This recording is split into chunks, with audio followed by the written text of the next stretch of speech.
Are you struggling to close deals? Cold outreach is wasting the time of both the buyer and seller at every stage, especially when sellers are using shallow and outdated data. Your organization can overcome these challenges with technology that translates comprehensive, high-quality buyer data into real-time insights. These deeper insights empower sales reps and teams to adopt the habits of top performers, which leads to better outcomes, like more pipeline, higher win rates, and larger deals. We call this deep sales. And we've built the first deep sales platform with the next generation of LinkedIn Sales Navigator. Right now, you can try LinkedIn Sales Navigator and get a 60-day free trial at linkedin.com/trial. That's linkedin.com/trial for a 60-day free trial. Let LinkedIn Sales Navigator help you sell like a superstar today. Just go to linkedin.com/trial and get started.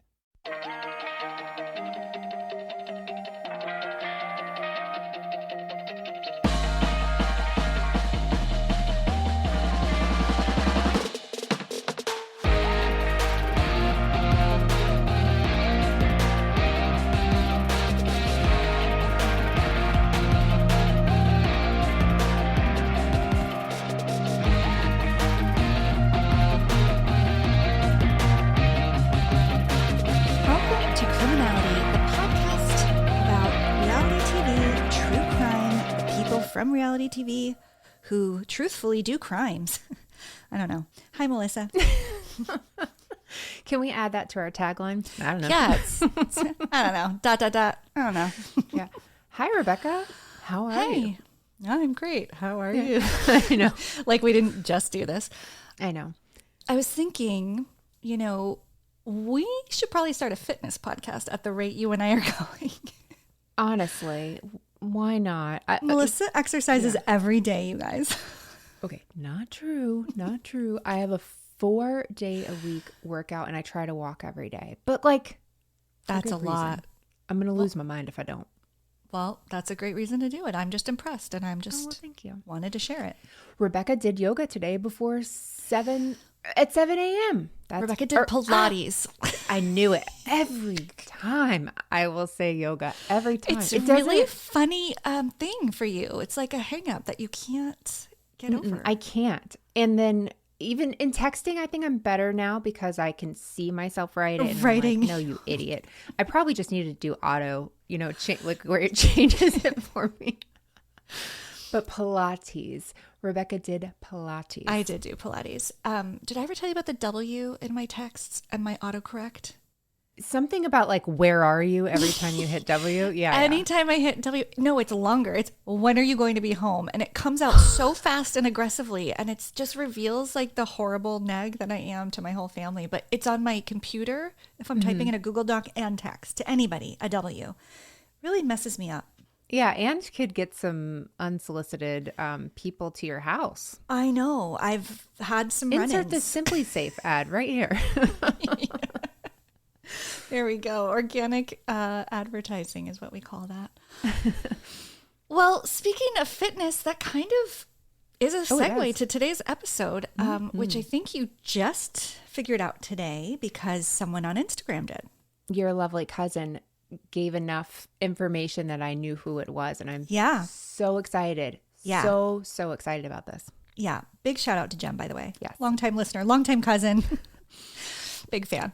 Okay. Well, if you can think back to a few weeks ago, the clues were race, Missouri, and MTV.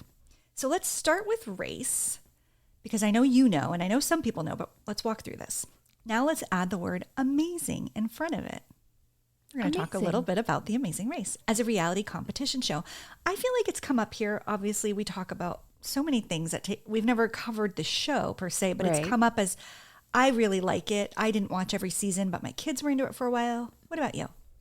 Yeah, I think I've only watched one full season. Okay. And then I've watched here and there. The host fascinates me because his accent, I think he's from New Zealand, but I think so. It's only every fifth word that I feel like. Yeah. So I'm always I've tried to figure it out, which is not the point of the show, but I enjoy it. I think it's a lot of fun and it's a great concept. I agree. So my kids two of them they've been saying it since they were young. They want to go on together as adults. I remember you saying that. Yeah. Oh, I yeah. hope they And do. I That'd do be too. awesome. I think they'd be a great pair. I think they'd actually do pretty well. They'd be very entertaining at the very Absolutely. least. Our story starts in season 33 of the competition show, Amazing Race. And the season was unique for many reasons, but it's kind of wild that we're even talking about it because it almost didn't happen. Cameras were up and going at the beginning of 2020, but come mid to late February, the host, Phil, didn't work on the pronunciation of his name. Kagan? Honestly, he probably says it different every time. Yeah, so then I will too. We'll just go with Phil. Everybody knows who I'm talking about. Phil had to go to the cast who were already up and competing and filming and make this announcement. We're going to start right with that first clip. Go right into it. Important announcement to make. The Amazing Race has traveled over 1 million miles around the world, visited almost 100 countries, and from day one, our number one priority has been to make sure that all of you are safe. And right now, the world is dealing with the coronavirus, and in order to keep you safe, we believe the best choice for all of us is to suspend the race. In an ideal world, the planets will align and we will pick this race back up again and hopefully have all of you starting the race again. Nobody ever on Amazing Race has ever had an opportunity to come on the race and then go and regroup and come back better and faster than you were in the beginning. You guys are one of a kind, and we want to see you get home safe to your families. Thank you very much. You noticed something. What did you notice? That I'm not going to even say their names, but that a couple that's on Facebook a lot, I think it starts with an H, and that's all I'm going to say. They are one of the couples, like one of the 2-person teams that were there. Wait, can I mention their name? Because they're in my script. Okay. That's fine. Yeah. Okay. So you're talking about 2 contestants, Penn and Kim Holderness.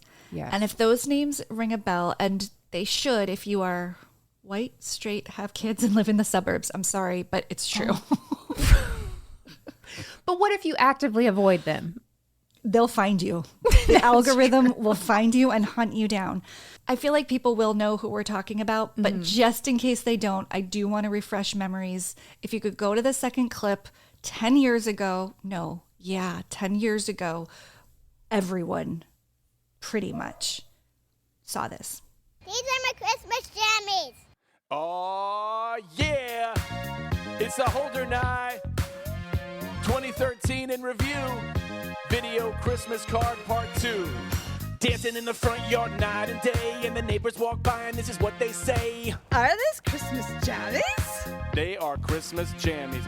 Check it out, we just bought a Prius V and it matches these perfectly. Wearing Christmas jammies. Okay, I had to stop it. I did not make it to 30 seconds. So you don't have warm feelings towards Kim and Penn? I admire their ability to Weird Al Yankovic just any song I've ever cared about into a very suburban way.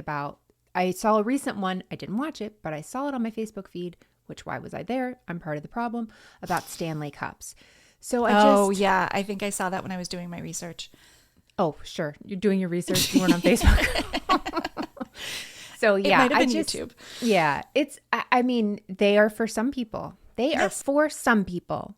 Yeah, on this we can agree. Look, I'm not going to trash them here on our podcast, but it's not for me. But I also admire their ability to monetize them doing these things too. My goodness. So this couple, Kim and Penn Holderness, published this video with Christmas jammies.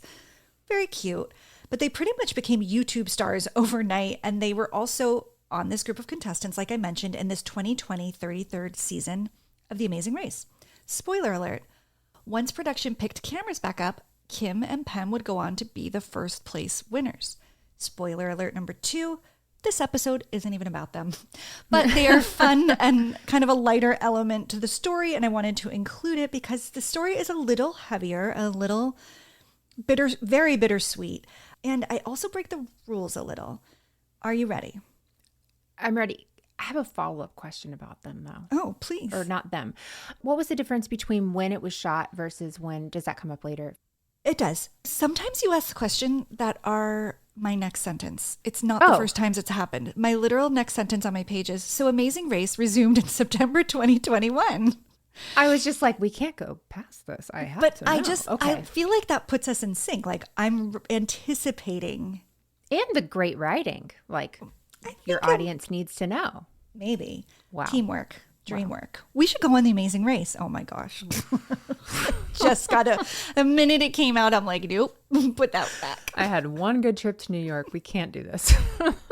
We would not do well. Okay, sorry. I'm still imagining it and laughing so much. Okay, in my brain.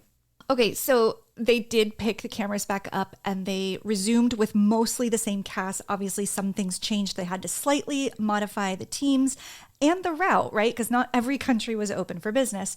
But in September 2021, most of the teams were back and the competitors visited 2 continents, 7 countries, and traveled over 22,000 miles, which is actually less ground than typical, but still a very ambitious race. Yeah. And some of the challenges on this season seemed particularly high risk and dangerous, but I don't watch every season, so I'm not sure if they were outliers, but the things I was watching these people do looked absolutely insane. Oh, wow. Like scaling with a rope sideways. I'm sure there's a word for this, like a rock cliff, like very high over the air. Big rock, air, tall. Scale, rope, Sky, sideways. cloud. It's like I'm playing Pictionary. Now, Melissa, you and I both know there are many reasons why people do reality TV of any kind, from auditioning to be a housewife or from competing in a reality show like Survivor or Amazing Race. Everyday people and celebrities of all status, let's be honest, they go for it. For fame or to renew their fame, for money or future financial opportunities and sponsorships. I like these competition shows because it's a little more direct. It's mostly everyday people if it's not like a celebrity version. And they're just there to win the prize. The objective is very clear. And usually, yes, sometimes there is a personal mission that compels them to do these extreme things and they have a compelling story, and that's what makes great TV. So it goes beyond the money, but it's very straightforward. And usually they do have something to prove to themselves and to the world. Right. Now, we've often talked about people turning to reality TV for their comeback or their redemption. And I would say that the story I'm going to share with you is perhaps one of the most pure, deserved, and winsome examples of someone coming on a show, truly, to tell a new story about themselves. So in addition to the Holdernesses, there were obviously many other people, but the duo we're going to talk about, and really just one individual, they're way more interesting and telegenic and compelling than Kim and Penn. Sorry, Holderness Family. It's a team of 2 guys named Dusty Harris, and we don't really need to worry about him too much, and Ryan Ferguson. And today's story is really about Ryan Ferguson. Some people might be familiar with his name if they watched Amazing Race. Some people may know it for other reasons. Yeah. But I'm excited to tell you all about him. So when you watch that clip that we previously listened to where Phil announces that they're suspending the show, I know people didn't get to watch it, they only listened, but you can see the disappointment in their faces. There's concern. It's also that weird time when people, I remember I was working full time in an office then, and, you know, my boss gathered us around and was like, I don't know if it's going to be a week or 2 or 3, but like everyone needs to go home. And we were all just kind of like, what? Like it was just so weird to go back and watch those things happen in all the various places they happened. But there was a particular look of devastation on Ryan Ferguson's face that I noticed. I caught that too. Yeah. Right? Like just hung his head. Oh, and this must have just been such a blow because I think he was so ready. But it is far from the hardest thing Ryan has ever had to face. Because you see, in 2020, when he first appeared on The Amazing Race, he'd only been out of prison for 7 years. And I'm going to tell you all about why he was there and why he got out right after a quick break from this week's sponsor. Okay, so Melissa, I told you last episode, and I mentioned it at the top, that I'm breaking one of the rules. We don't have a lot of rules on criminality, but what is and one they're that self-imposed. I know. As you like to say, we make the rules, and I like to say we laugh at the rules. But what is our one rule about story composition and like the things we cover? Murder. No right? murder. No is murder. the rule. Yeah, not like... The rule is not to murder, Melissa. I mean, both. We don't typically talk about murder, and we don't commit it. Partake. Correct. And I like that about our show and our work. Me too. Because we both deal with a lot of it in other spaces. Yeah. But I'm sorry to say there is a murder in the story, and we're not going to spend a ton of time on the details of the actual crime, only what is necessary. And I really think everyone will be okay with it once we get through the end, and I hope everyone will allow me this exception. This story is so important and so moving and so everything and all the things you love, I know. Yeah, I think this is amazing. We should break all the rules.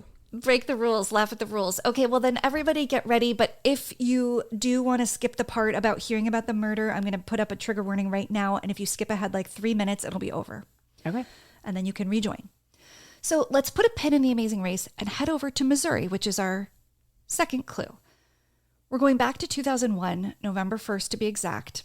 Now, it's this weird story because it happened in the early hours of technically November 1st, but it kind of started Halloween night, right? So Got it. The crime was sort of always reported as a Halloween night thing because it did happen, but it was turning into November 1st. So technically, it was November 1st. But if I say Halloween somewhere else, that's why.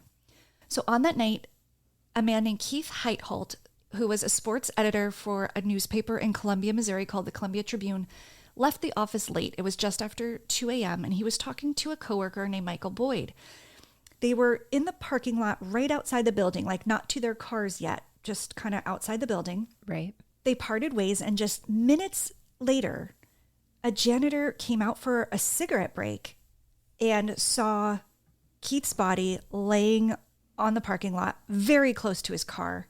And they claimed to have seen, quote, 2 shadowy figures also near the car.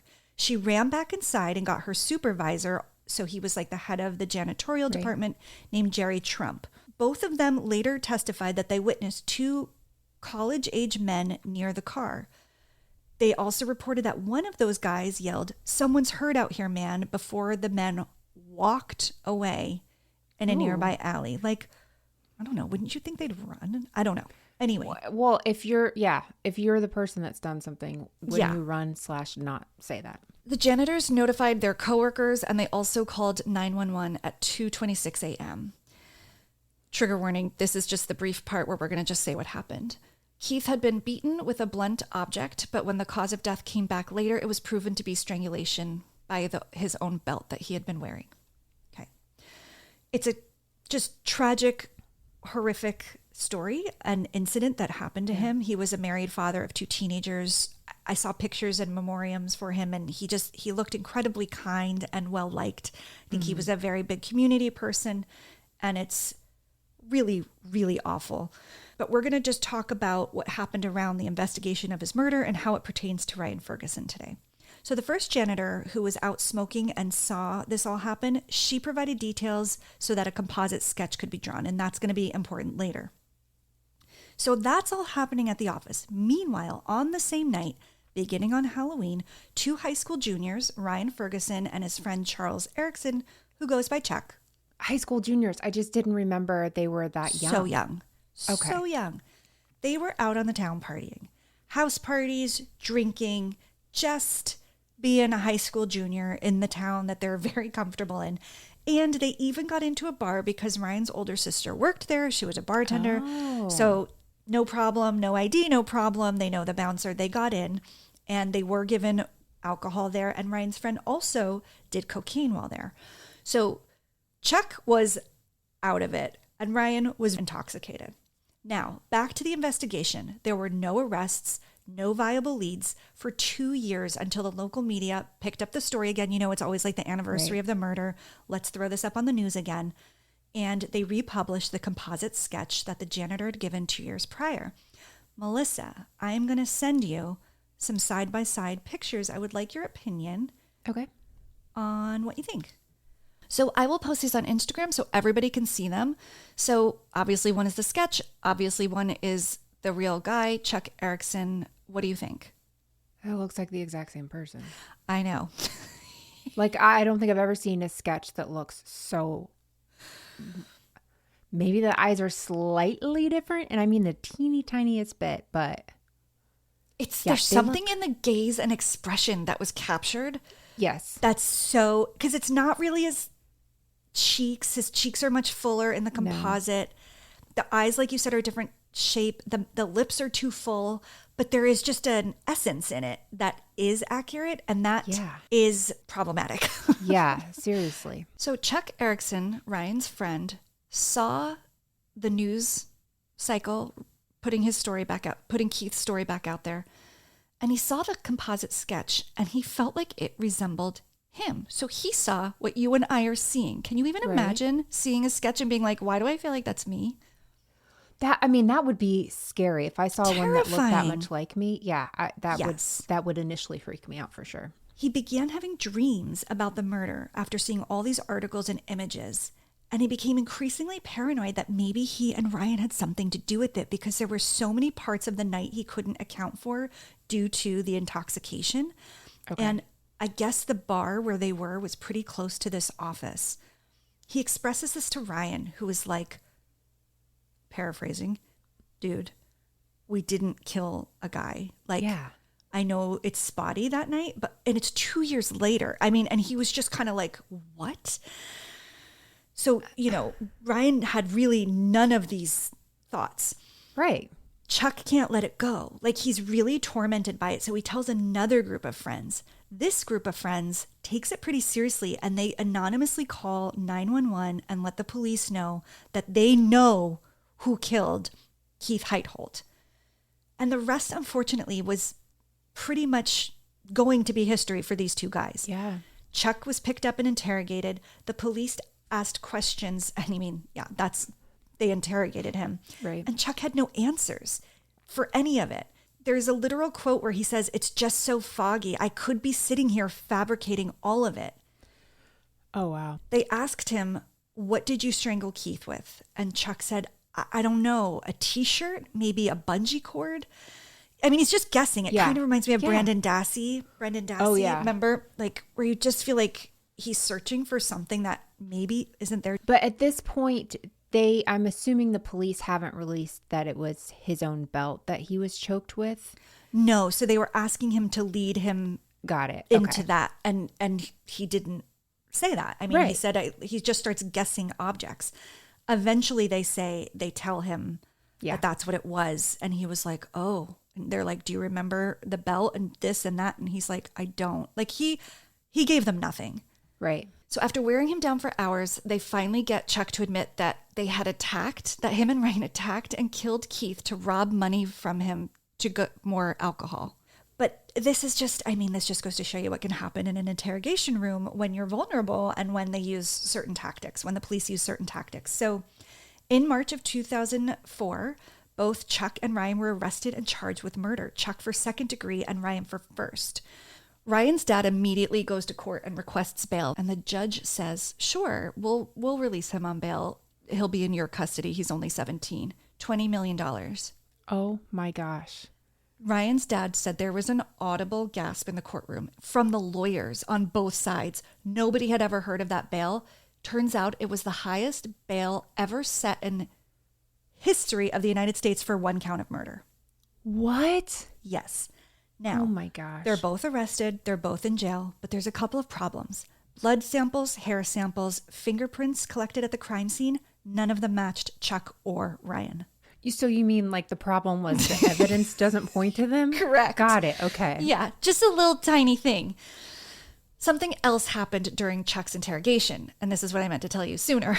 The police coerced the story out of him, and in it, he ends up pointing to Ryan as the one who actually strangled Keith. Now, I didn't read this anywhere, but I'm just my hunch is that they felt he was impressionable and willing to throw his friend under the bus, and they just wanted someone to go down for it. Right. And he was willing to go where they led him, and that's what they got out of him. That's how I think that happened. So despite this flimsy evidence, Ryan goes on trial first in 2005. And not only did the prosecution abuse their power to arrest him in the first place on no evidence, his own defense attorney, who was not a public defender, his parents hired him a lawyer. He completely botched the case. He put Ryan on the stand, which, as you and I know, usually not a good idea for a defendant, but he didn't prep him. He wasn't told in advance. Just one day he's like, and now I'm calling Ryan Ferguson. No. And his parents were like, what? And that's when they knew they lost. So I will tell you, I watched his testimony. He doesn't come across great because he's 17, pretty immature and in shock. Yeah, his interrogation video, when I saw it the first time, I was like, this guy's a jerk. Like, I didn't, not just first impressions. I'm not saying he is or that's who he is today, but it was very like cocky, whatever. And I'm like, dude, this is serious. But I completely agree. He was combative. But I think he was so shocked that he was in this scenario. And I do think he's confident, right? Like he wasn't intimidated. Whereas Chuck, I think, was just the complete opposite and completely like melted into the police's agenda. But he got on the stand and he wasn't like strong and forceful like he was in the interrogation. He kind of just was like a deer in headlights. And it looked like he wasn't taking it seriously, but it's just because he had no idea what was coming at him. wow. Crazy. Yeah. He was so not willing to be coerced by the police yet. He still found himself in this situation. But one of the calls from jail to his dad, he was saying how they're not feeding him and they're taking his stuff. And he was like so angry. And his dad's like, you need to adjust your attitude a little bit because like you're there and we can't get you out right now. So like just to keep yourself safe, like cool it, kid. Yeah. And then he called the cops. He said, these white trash MFers. But like as a high school student, you're That's a high what school I'm saying. student. Your Like, dang. crazy friend is now implicating you into a murder. You can't leave. Your whole life is upside down. Like, and when you're young, you think nothing will ever happen to you. No, this kid has confidence that has not. Things have. As would I. Yeah, things have gone well for Ryan Ferguson, I would imagine, up to this point. Yes. And I think the idea of this happening to him was like absolutely incomprehensible. Yeah. And to me, that's all showcasing his innocence of just, he's like the audacity of these people. Like that was kind of the posture, right? Totally. Well, I'm sure that probably changed because unbelievably, with this insane case where nothing made sense and there was no evidence, maps were wrong. It was so bad. Ryan was convicted of first-degree murder and robbery and sentenced to 40 years in prison. Chuck went to trial after Ryan, and because Chuck confessed and gave Ryan up as the actual killer, he faced just a second-degree murder charge and robbery, but received a lesser sentence of 25 years. Now, support for Ryan starts swelling pretty early into his sentence. His parents are incredible, and they spearhead campaigns to get attention on his case, and they begin advocating for Ryan in any way imaginable, and they were successful because a little defense attorney named Kathleen Zellner took over his case in 2009. You might recognize her name from the Stephen Avery, Teresa Halbach case, which we all saw, many of us saw on the Netflix Making a Murderer documentary. Yes. But that was actually 2016 that she worked with Stephen Avery. This was 2009, so this predates that. But she was already such a star in innocence work, and she was in Chicago, so she handled all that like Midwest region. Like Stephen Avery was up in, was it Minnesota?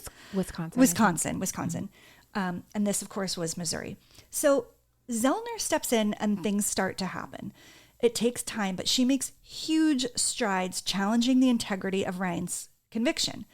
Now, because of her reinvestigation, a hearing is held where Zellner argues that there were multiple, not one, but multiple Brady violations, which I feel like I don't have to school our audience on, but it's when evidence is withheld by the state that could have been beneficial to the defendant. Right. And she laid out all of them.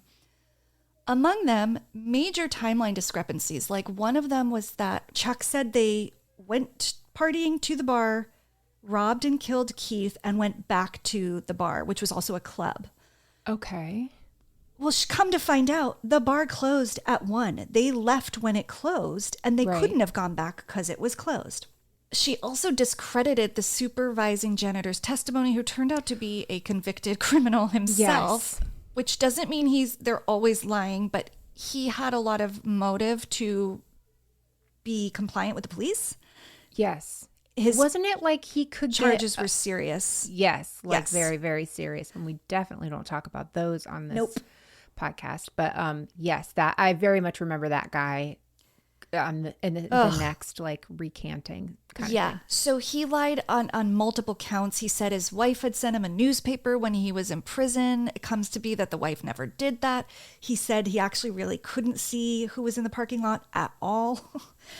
So at that same hearing, Chuck comes around and says he totally lied at trial. The truth, he says, is that he really doesn't know what happened the night Kent Heithold was murdered. So I couldn't like go down the Chuck rabbit hole. Sure.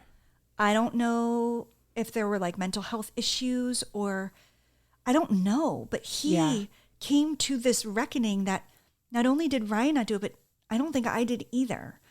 And can you even imagine like coming to that realization after you pretty much single-handedly like created that outcome? I can't even imagine living with that. And Ryan did have this whole parade of people who were supporting him. His dad, I remember, didn't he like paint something on his car and would drive it around about He Ryan's did everything. freedom? Like, yes, he did everything. And then this guy, Chuck, I mean, yes, he's like the genesis of this entire thing, but he really, even when all is said and done, doesn't seem to really have anyone in his corner. Because if Ryan's not guilty, he's not guilty. Exactly. So he goes on while he's testifying and says that there was extreme pressure coming from the police and the prosecutor to give them a story to explain the murder. And this is just how it unraveled. Right. And the quote he wrote here is, "I basically sold my soul to save myself," because they convinced him that they had done it. Later, he was interviewed by a reporter and he said, quote, "It's sort of selfish to say it felt good just to know it wasn't on my conscience anymore. It felt good to know that I didn't have someone else like that because I lied. And especially by that time, I was starting to realize we didn't do this." So what he's talking about is saying, you know, when I finally said Ryan didn't do this, right, that felt like a huge weight. He's like, if I can't help myself, at least let me help him.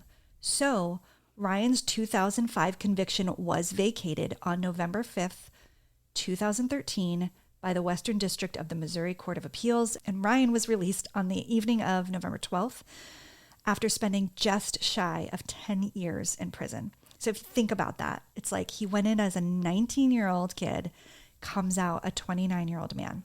Even his release wasn't without a major plot twist and drama. I'm going to give you another clip, and this is the actual night of his release. They're in a hotel doing a press conference. Everyone's dying to hear from him and Kathleen Zellner. I know you really want to hear from Ryan, so I'm not going to talk too long. Today was just an incredible day because when we got to the prison, I know a lot of you were there, we had planned to take him out. And we went in, and I had to hold a piece of paper up on the glass because he didn't know what had happened. He thought they were actually going to put him in the hole today. He thought something was wrong. And so I had to hold up a piece of paper that said, "It's over," so he could see it. And then we were like trying to talk to each other through the glass. Then they brought him in a room, and we sat in there, and he had his clothes that Micah had gotten for him. And so they took him, they put his clothes on him. He wasn't handcuffed. Guards were milling around. And then unbelievably, the warden came in and said, "We have another court order. You got to take those clothes off and put back on your orange jumpsuit." Horrible. One of the worst experiences of my life, and I'm sure for him it was just awful. Then we chased him over half of the state back to Boone County. We had to get a judge's order. And then when they pulled him into the Sally Port, he again thought he was being rearrested. So here he is to tell you how thrilled he is to be free, because it was amazing right to the end what a struggle this was. How did any of that happen? That's, talk about throwing like spaghetti at a wall. Like they were just doing everything they could to keep him. That's crazy. The way this enrages me, I don't quite know how to express. Like, even for people who aren't innocent, I think we don't treat incarcerated people the way we should be. But to know this kid did not do it, and that he is allowed out, and they're just, like you said, throwing spaghetti, grasping at straws, and for him not to know what is going on, I can't imagine. I can't imagine either. And going forward, you'd have to be like, anytime you see a police officer, I imagine you have like total PTSD that this could happen to you at any moment. Of course. And I know Kathleen Zellner is a divisive figure. Sure. But I will tell you, if I ever go down for something, somebody call her, please. I know. Zellner would go on to represent him in a civil suit, Ryan that is, against the Missouri Police Department, and he won $11 million, $1 million for every year he was in prison and an extra $1 million for his legal fees. And I have to say, I've heard a lot about exonerees and their lawsuits, and this is a very good settlement. Yeah. They deserve so much more. You could never put a number on what was taken.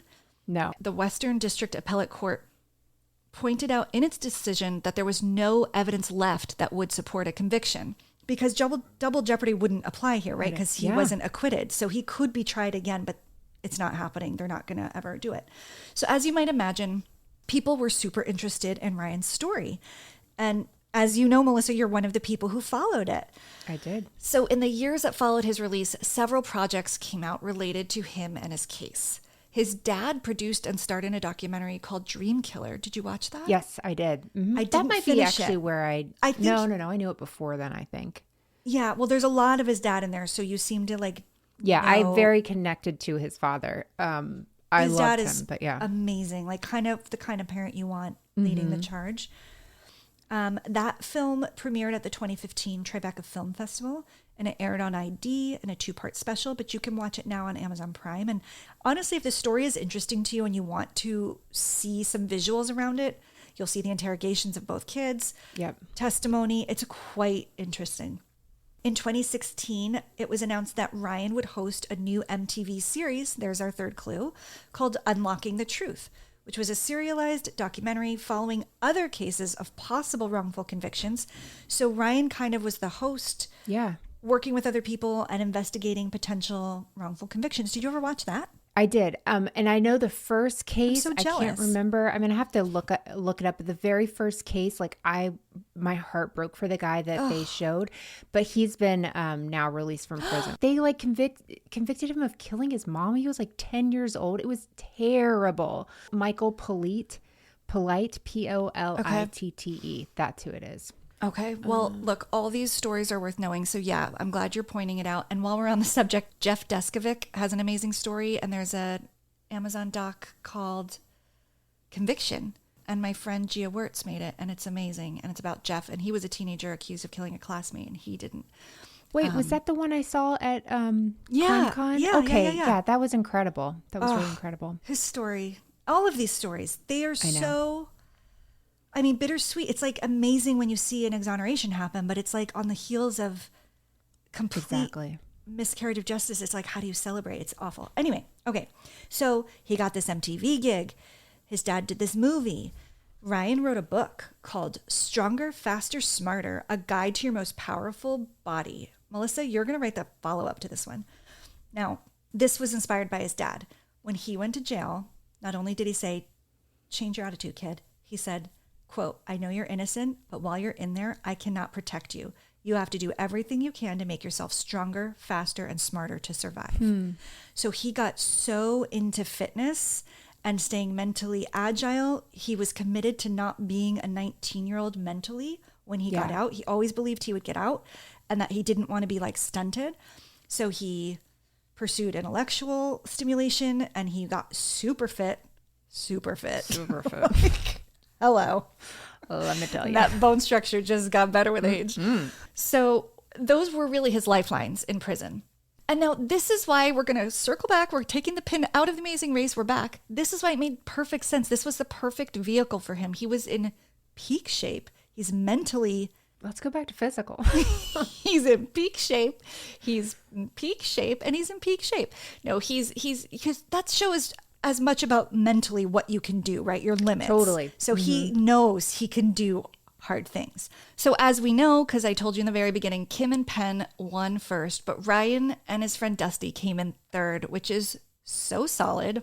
And I thought we could end with that last clip, which was their introduction on the show. You know how you get to meet every team, who they are. Here's Dusty and Ryan.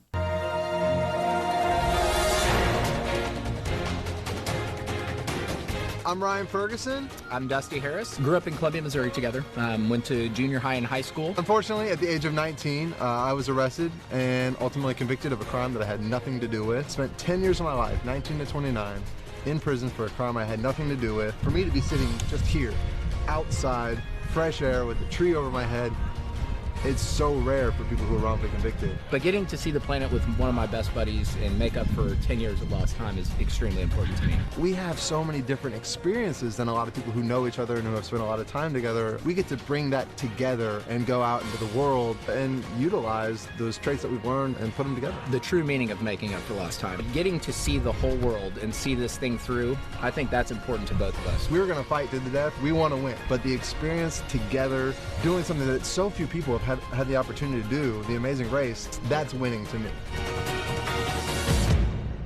That's awesome. I mean, I love that he did know. it with his best friend. Like I was saying to you, I personally, when I knew he was going to be on there, I wanted him to be on there with his dad. Yeah, that would have been nice. But I get it. Fine. He wanted to win. I mean, no offense to Mr. Ferguson. I'm That just man saying. is a winner. He is. But He would slow you Dusty down.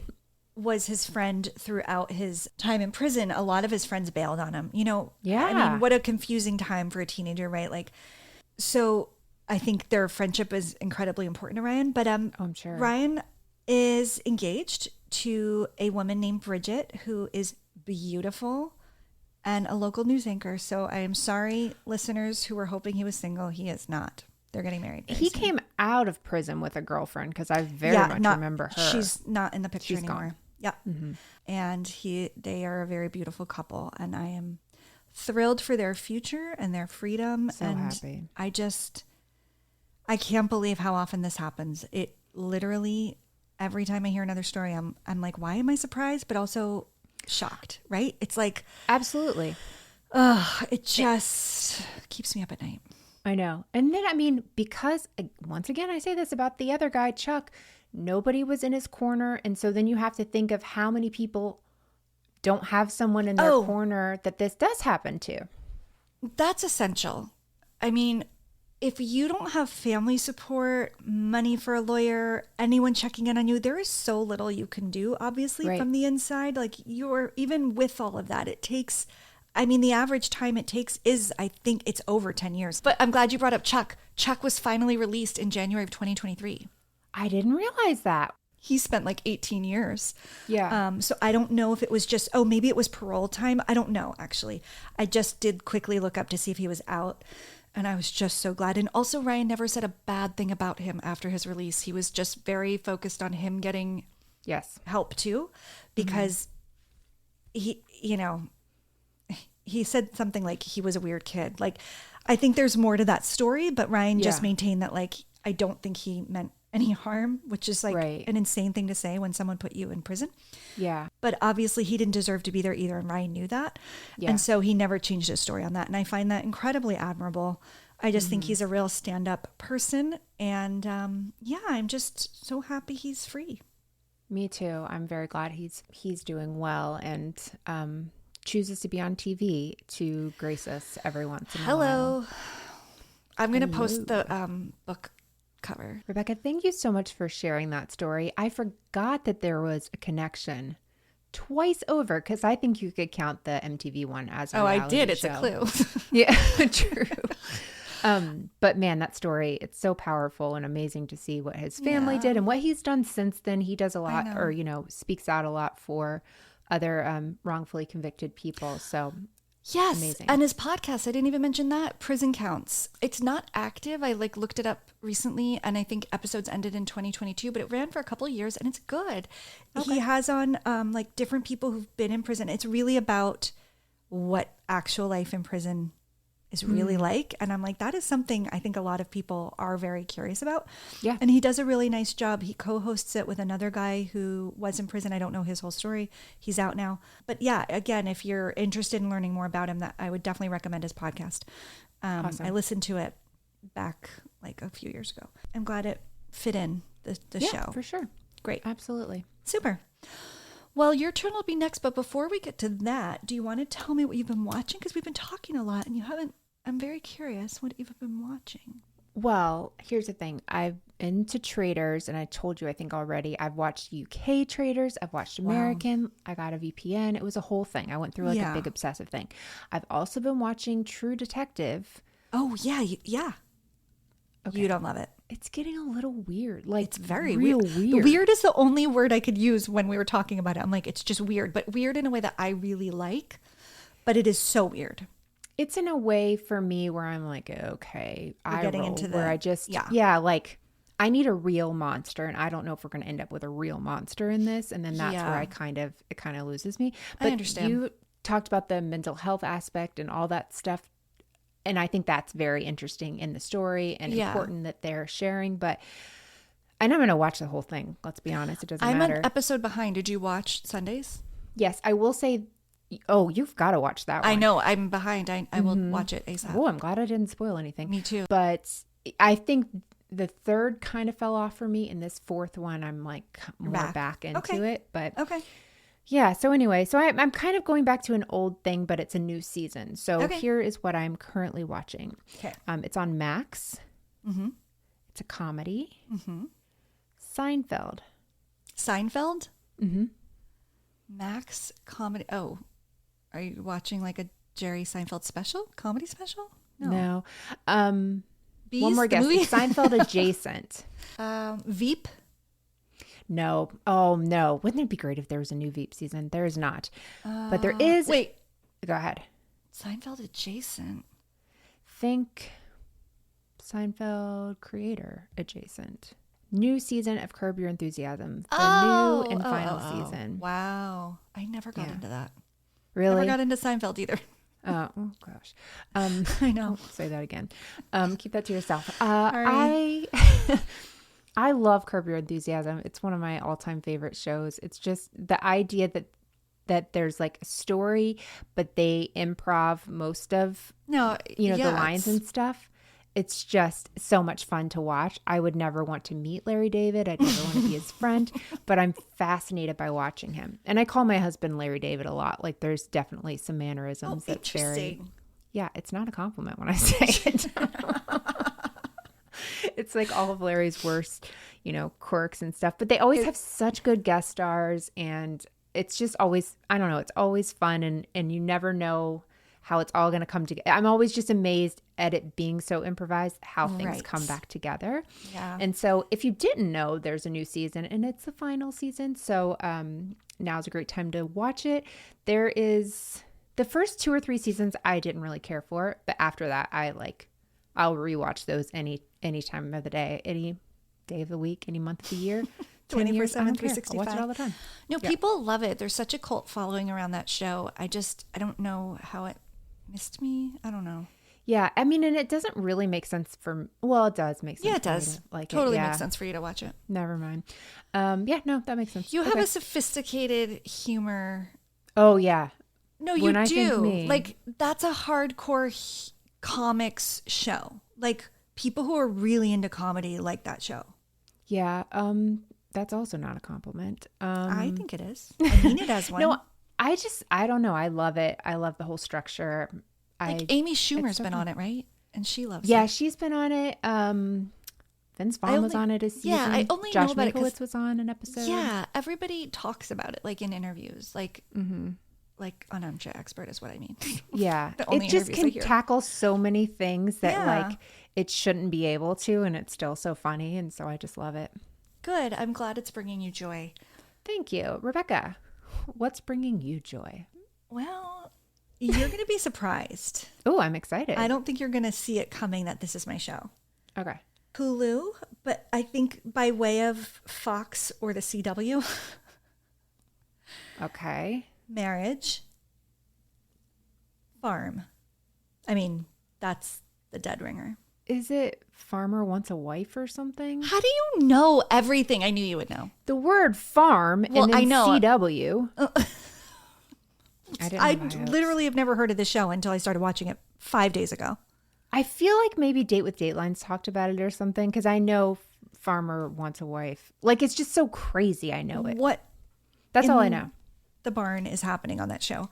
So my daughter found it, got obsessed. I was like, well, I'm just filling time till Love is Blind comes back on Valentine's Day. course. So let me put on Farmer Wants a Wife. So apparently it's been on in like 30 other countries. We're like 32nd. It's Australia, England, and then 28 other places that I can't even name. So it's a long running show. So it's very confusing when you look it up on your, streamer, because it's like season 1, 2, 3, 4, 5, 6, 7, but it's like 2007. But then it's like season 1, 2023. It's like a reboot. It's so confusing. Yeah, but the American one is the reboot. So once I figured that out, because I thought I was watching the 2007 one, because that's what I thought my daughter was watching. And I'm like, wow, the women look so like current. Like, has it been long enough that a whole fashion cycle's happened? I was like, but the guys definitely look 2007. So it must be 2007. But it was 2023. The guys just looked like they were 2007 because they're wearing Wranglers about right. and terrible shirts and cowboy hats, which isn't my thing. I know cowboys are like cute to people, but it's not my thing. But yeah, so it's actually 2023. So the girls were modern and looking like.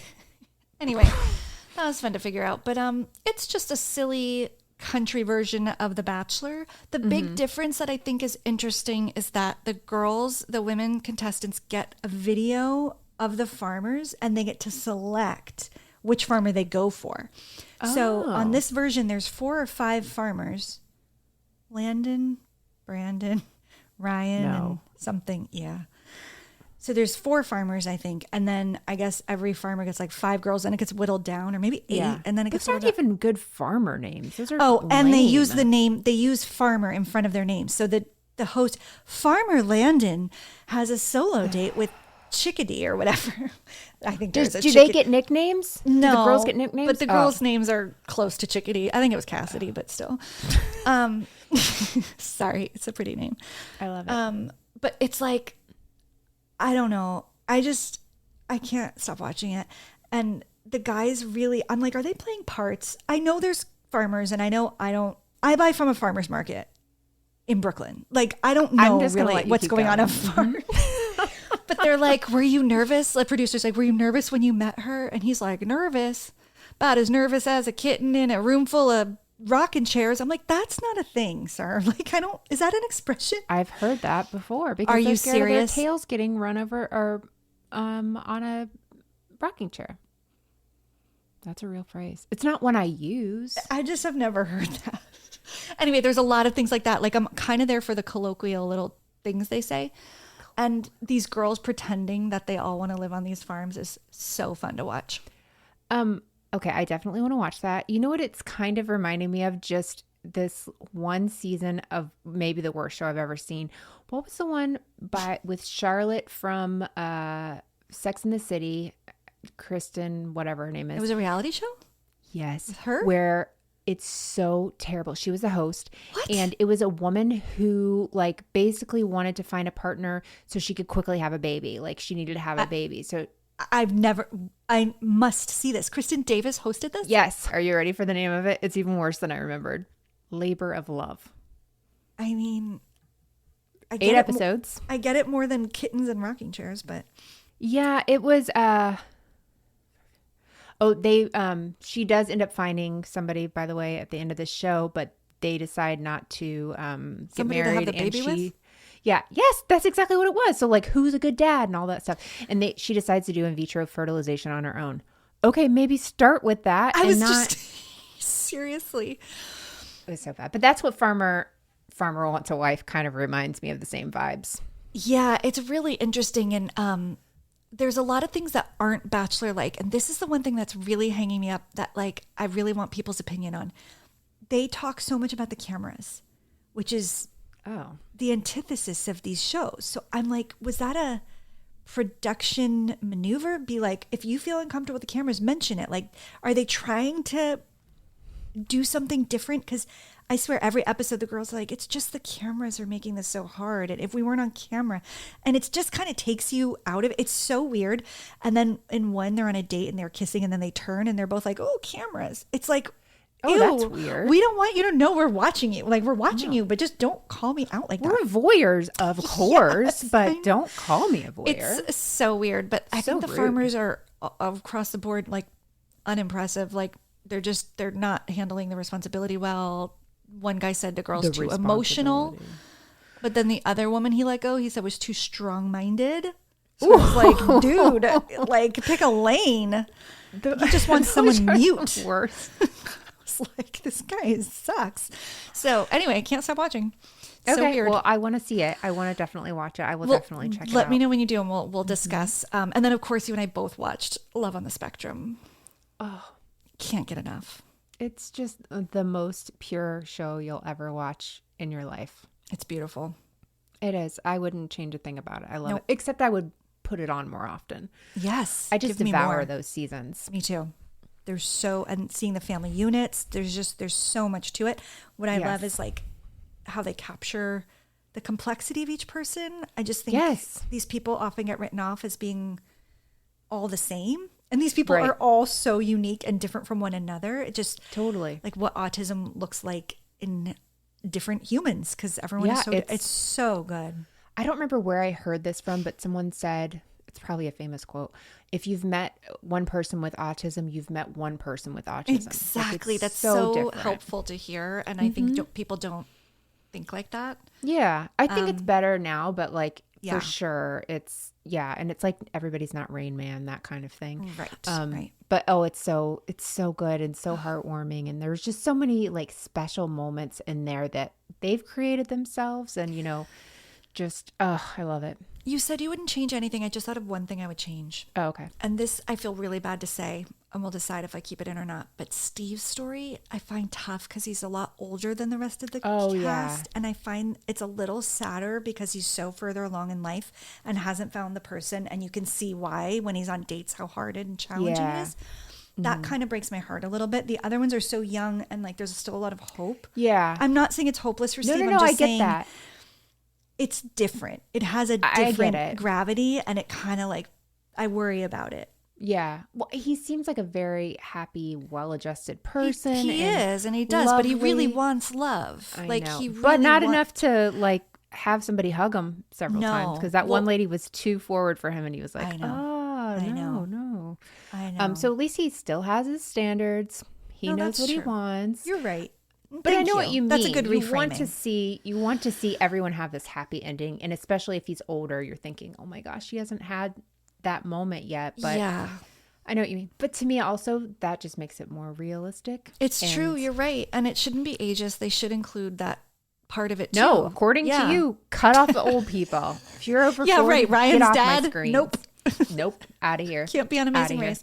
No, I really don't feel like that. I'm older than you. So if anyone should be advocating for the elderly, it is I. Much older. Much. I got a birthday coming up. It's getting scary. Oh, it's in like 2 months, but you know. Okay. What's our next story about? You okay? All right. I picked mine today. Great. Very excited for the subject matter. Okay. I'm not as much. Okay.